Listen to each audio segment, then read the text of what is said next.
వాళ్ళు పదే పదే చెప్పే కమాండ్ కంట్రోల్ రూమ్, సచివాలయం, ప్రగతి భవన్, కాళేశ్వరం ప్రారంభించి పూర్తి చేసినవి ఈ 4 చంద్రశేఖరరావు తెలంగాణ రాష్ట్రంలో.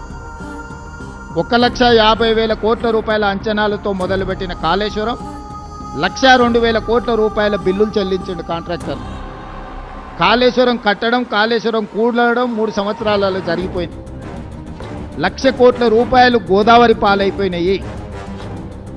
ప్రగతి భవన్ ఆయన విలాసవంతమైన జీవితాన్ని సేదతీరడానికి మాత్రం ఉపయోగపడ్డది తప్ప గద్దరన్న లాంటి వాళ్ళని ప్రగతి భవన్ గేటు దగ్గర గంటల కొద్ది ఎండలో కూర్చోబెట్టింది తప్ప పేద ప్రజలకు ప్రవేశం లేని, తెలంగాణ పేద ప్రజలకు ప్రవేశం లేని నిషేధాజ్ఞలు ఉన్న ప్రగతి భవన్ కేవలం చంద్రశేఖరరావు గారికి వారి కుటుంబానికి ఉపయోగపడ్డది తప్ప తెలంగాణ రాష్ట్ర ప్రజలకు ఏమైనా ఉపయోగపడ్డదా?